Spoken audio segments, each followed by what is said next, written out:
know something, Granny? I feel sorry for Mr. Drysdale. Well, that poor man might as well be single with his wife gone all the time. He's a lost soul, Jed. I was glad you invited him over for supper last night. But even my cooking didn't cheer him up. Yeah, I noticed he hardly touched his plate of grits and possum belly. Even when I spooned on some gopher gravy. He didn't perk up till after supper, and Pearl started playing and singing. Don't tell me he liked Pearl's bellering. It wasn't bellering, it was yodeling. Well, it curdled the milk clean out to the kitchen. Oh, I've thrown shoes at tomcats that made prettier music than Pearl. I sure wish you two women would get along together. We ain't gonna get along together till she learns to stay out of my kitchen. I bet she's in there right now, sticking her long nose into my pots and pans. 5 days. If she is... Now, Granny, you just cool down. Really, me, Jeff Green, what in the world have you been doing? Playing ball with some fellas down in the pasture. What's that thing? Well, this here's what you call a football helmet. Ellie Mae, I'm pretty near positive that a ball gown ain't for playing ball in. Well, the fellas seem to like it, didn't they, Jethro? They sure do, Uncle Jed. They's waiting for us right now to get some money to buy a new football. What happened to that one? Well, Jethro was going to throw me a pipe. But I grabbed it too hard, and it busted. I ain't gonna give you the money for another one. Oh, heck. Well, that's all right, Jethro. Remember, they said they'd be just as glad to play with us without a football. Come on.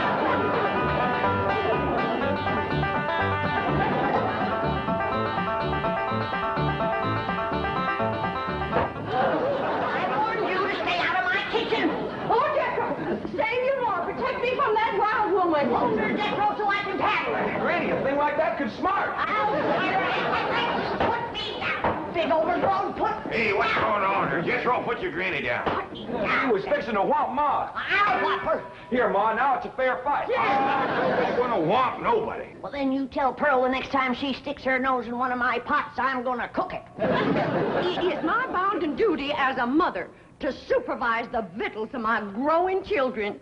Don't tell me they is still growing. The Clampetts side of the family has always been big, strong, strapping folks.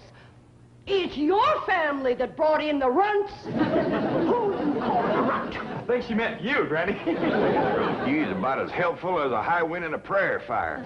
Come on, Pearl, you and me's gonna have a talk. Jethro, you stay here and help your granny cool down. Okay, Uncle Jed. Granny, would you rather I held you under the faucet here to cool off, or took you out to the cement pond and ducked you? Try either one, and I'll bash you flatter than a gander's arch. Now, Pearl. Cousin Jed, I know just what you're going to say. You're going to say, Pearl, stay out of the kitchen. You're going to say, that's Granny's kitchen, and it's none of your business. You're going to say, stay in your room where you belong. That's what you're going to say, ain't it? Ain't nothing like it at all. What I was going to say was, it seems to me that a handsome widow woman in the prime of life ought not to be hiding herself in the back part of the house, working over steaming pots and pans and dipping her panty, playing fingers into soapy water and hoarsening up her beautiful singing voice yelling at Granny. That's what I was going to say. Praise be. Why don't I keep my big mouth shut and just listen? You know, Pearl, you got the gift of making music. And I reckon there ain't nothing these city fellas likes better than that. Really, Jay? Yeah, remember last night Mr. Drysdale was here and you was playing and singing and yodeling for him? Yeah. You brung that poor lonesome man a lot of happiness. Jed, you ain't agreeing in me, are you? I'll give you my word. Remember that song you sung, The Flowers That Bloom in the Spring, tra-la? Yeah. Well, you had Mr. Drysdale believing it was spring. No. Yeah. While you was still singing, he went and flung open the window, stuck his head out, and started taking deep breaths, just like he was really smelling them flowers. I reckon he liked my yodeling. Pearl, he like to went wild. I reckon them city fellas don't get a chance to hear much yodeling. 'Cause when you throwed your head back and cut loose, it really grabbed a hold of him. It did? He gripped the arms of his chair till his knuckles turned white. Then he commenced to rocking back and forth and moaning like he's under some kind of a spell. And his eyes commenced to circling in his head, and real tears run down his cheeks. Before you got done, he was limp as a dish rag. I had to help him to the door. Uncle Jed, I can't seem to do nothing to cool Granny off. Ain't no need to, Jethro. Your pretty, young, piano-playing Ma has decided not to hide herself away out in the kitchen.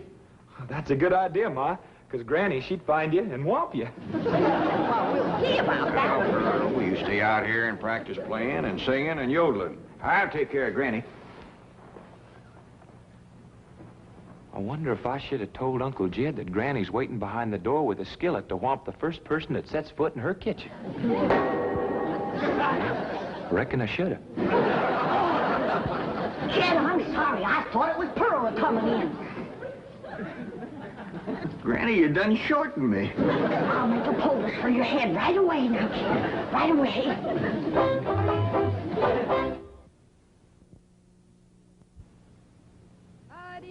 I'm telling you, Granny, you don't have to worry no more about Pearl coming in your kitchen. She's going to be spending her time getting herself a husband with her singing and yodeling. Jed, it ain't legal to torture a man into marrying you. You just don't realize the power Pearl's yodeling's got over men. Last night, Mr. Drysdale like to went wild. Pretty near drove me crazy, too. He loved it, Granny. I bet you he's got that yodeling ringing in his ears right now. I can still hear it. An unearthly screeching. Now, Chief, surely it wasn't that bad. Well, I can best describe it as the sound a woman might make if she were having her appendix removed without an anesthetic. Milton, darling. Margaret, I'm so glad to have you back, dear. What a cunning hat, dear. Is it you? Welcome home, Mrs. Drysdale. Thank you. Milburn, I have the most marvelous news. I'm going to a health farm in Arizona. What? Some women were talking about it on the plane. It's terribly chic, quite expensive, and you don't need any willpower. They just force you to be healthy. The doctors are all deliciously mean. But, Margaret, you are healthy. Every doctor in the United States says you're healthy. But, dear, this is different. They reduce you as well. Margaret, if you want to lose weight, just stay home and we'll have dinner at the Clampetts every night. Now, you can't eat the food, but you won't leave hungry.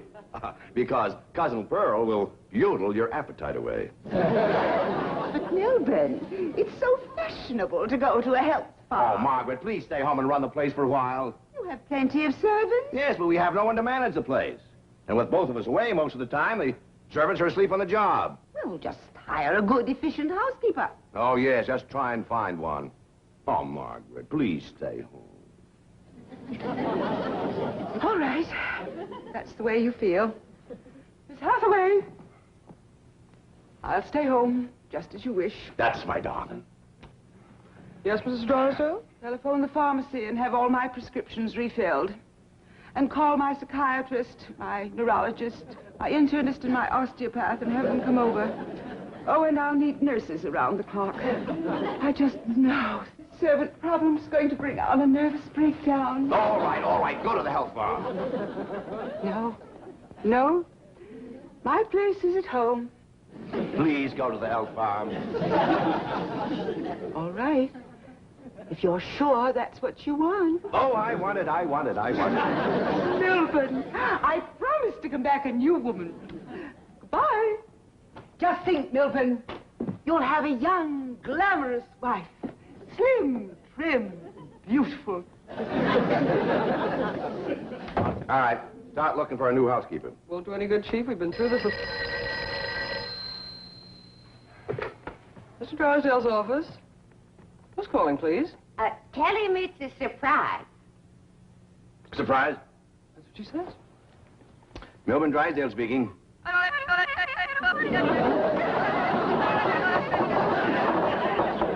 in the world is that? That is Pearl Bodine yodeling. Now, when she comes up for air, tell her I was drafted. Chief, she might be the answer to your housekeeping problem. What? Be nice to her. I'll explain. Hello? Hello? Hello, Mrs. Bodine. How nice to hear your voice again. You saying? Mr. Clampett says that Pearl is such an industrious housekeeper that Granny is jealous. She might take over your house and hers and solve both your problems. What about that yodeling? I won't be there. And I defy any servants to sleep on the job with Pearl around. Hello? Hello, Mrs. Bodine. I wonder if I might come over and talk to you for a while. What, talk to me? Well, what about? Well, I think you may be just the woman I've been looking for. Yeah. To take over the running of my house? Well, yes. Come right ahead. Can we say 3 o'clock? Let's say 2. Come on.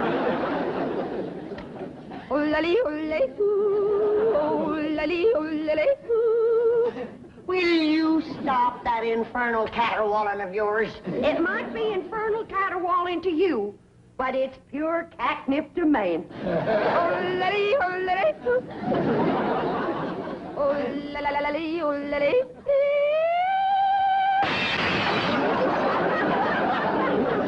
Now, looky there. I hit such a perfect note, it busted the glass. It wasn't your voice that busted the glass. It was your face. We'll see who gets the last laugh when my sweetie comes. What, sweetie? That's for me to know and you to find out.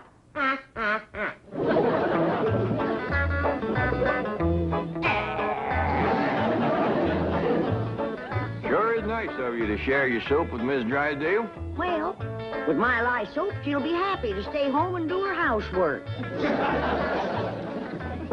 Hey, the most powerful batch of soap that you ever made. Just a breeze blowing the back on me on the way over here has got me crying. I make a big soap to do a big job.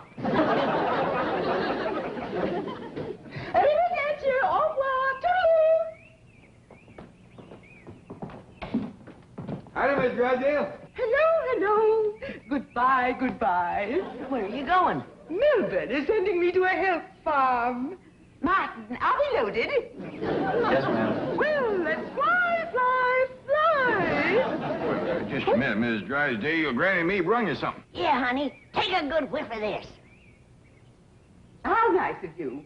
Tell the gardener to spade it in around the rose bushes. Toodaloo.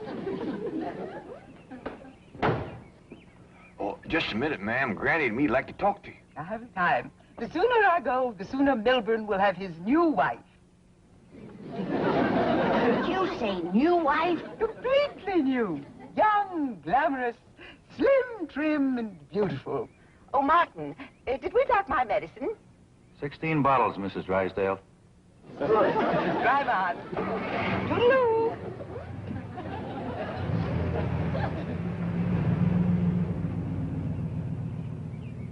How could a woman be so cheerful about her husband getting a younger wife? You heard her. She's loaded. Yeah, both of them sued to the gills. Who do you reckon is the woman that busted them up? Hard to tell, Granny. There's so many young, beautiful women out here.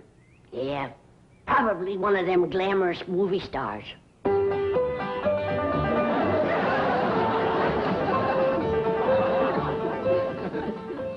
Hey, Ma. You sure are all fancied up. Do I look like one of them glamorous movie stars? Yeah, by golly, you do. Which one? Milton Sills. Go on and get out of here. Now, listen. You find your sister Jethrine and your cousin Ellie Mae and tell them to start practicing to be bridesmaids for my wedding. Are you getting married, Ma? Well, it ain't official yet, but I sure got him anxious. Get going.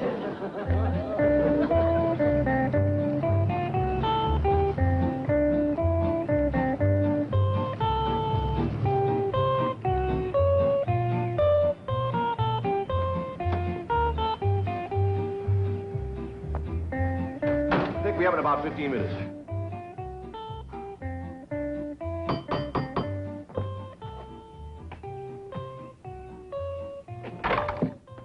Oh, Mrs. Bodine. Why, Mr. Drysdale, you are anxious.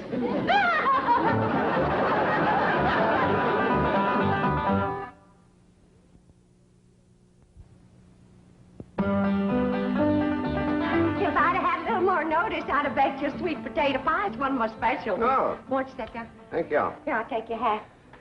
Yes, sir, I just love to cook, and I love to sew, and I love to keep house. Yes, I've heard you're an exceptional housekeeper. But I ain't one of them fussy ones. No, sir, not me. I say a man's home is his castle, and it is the duty of a woman to make him comfortable. Oh.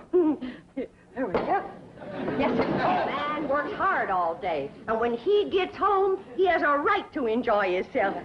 Take off his shoes and relax and listen to some soothing music to calm his jangled nerves. Please, Mrs. Bodine, not like that. Mr. Drysdale, I gotta ask you to keep a grip on yourself. We're all alone in the house. If you want me to keep a grip on myself, I must ask you not to play or sing or yodel. I understand. Kind of makes you go all to pieces. Yes, it does. Well, come on back, and you sit down. Why, Mr. Drysdale, you're perspiring. Why, you got to get relaxed. But please. A man can't say what's on his mind unless he's resting easy. Land's sakes. And with that tie and collar a-choking you, it's a wonder you can talk at all. Oh, Mrs. Bodine, I'll be all right. Really, I will. Mr. Drysdale, you got a hole in your stocking. It's nothing to be ashamed of. When a man ain't got a woman around to care for him, them things is bound to happen.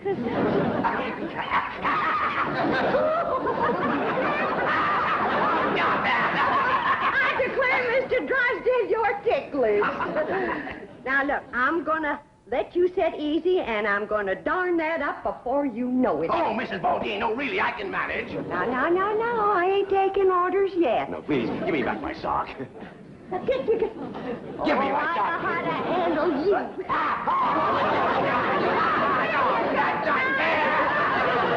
Uncle Jed, Granny, Ma's gonna get married. What? Oh, too. Well, she wouldn't tell me, but she was expecting him any minute. I reckon he's inside right now. Let's go in and see who it is.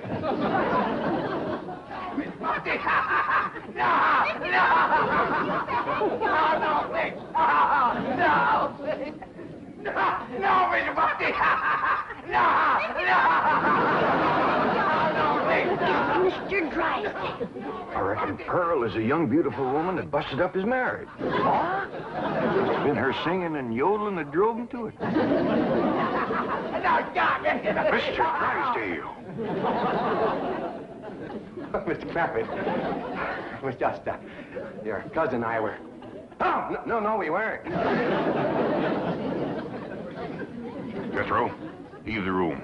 Leave the house. Did you have to come back right now? We was just going great. Pearl, what's the matter with you? Man crazy, always was. Mr. Drysdale, get yourself decent. I'll be back to talk to you.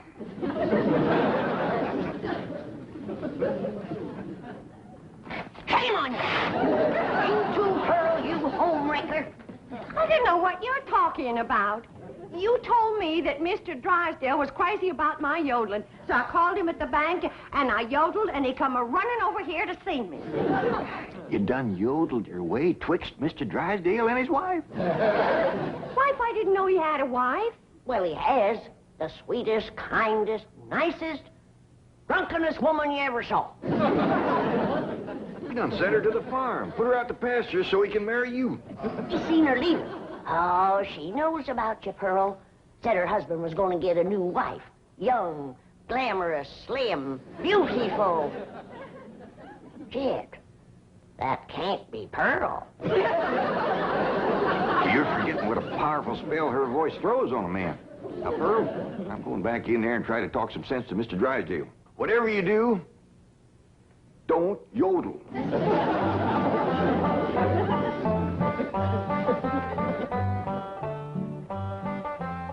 Oh, Mr. Clampett, I'm terribly embarrassed about the picture we must have presented when you came in, but I assure you I wasn't at fault. Yes, your cousin Pearl is one of the most... Yeah, my cousin Pearl admitted that she called you on the telephone and stirred you up. But she didn't know you were going to send your wife away to make room for her. Oh, but I didn't. In the first place, my wife is never home. Second place, if she does come home, there's still plenty of room for both of them. Mr. Drysdale, I hear tell that you folks out here behaves mighty different than we's used to. I know you're carrying a heavy load on account of your wife. But I just can't let my cousin Pearl get mixed up in any kind of goings-on like that. Well, then, if I can't have Pearl, can I have Granny?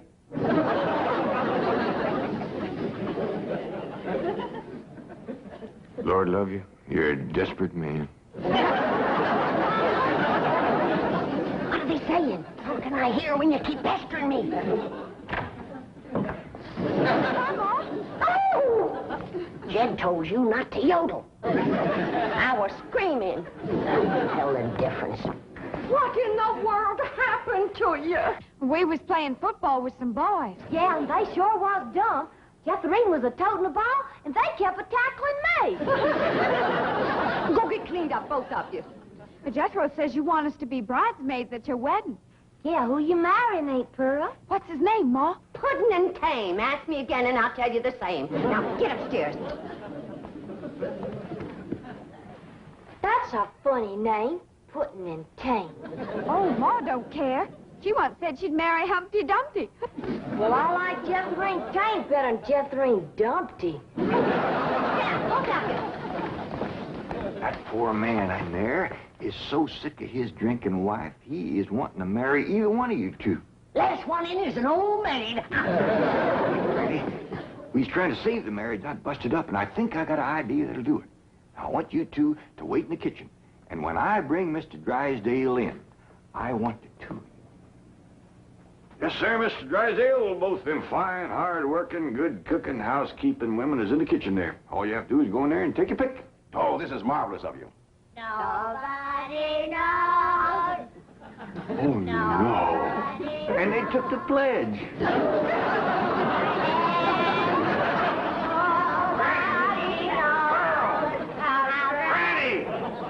Well, look who's here. It's old Jed himself. And there's Milby, baby. You fellas want to dance? Come on, let's have a little dance. Come on now. You can't dance in there. Why not? It's all downhill. Take your pick now, Mr. Drysdale, while they can still walk over to your house. Oh, he's gonna pick me. Ain't you, sweetie, Milby? Oh, no, he ain't. He's gonna take me, ain't you? You get your banker grabbing hands off of him. Will you shove it, fella? Will you shove it, huh? I'll show you. Shove it there.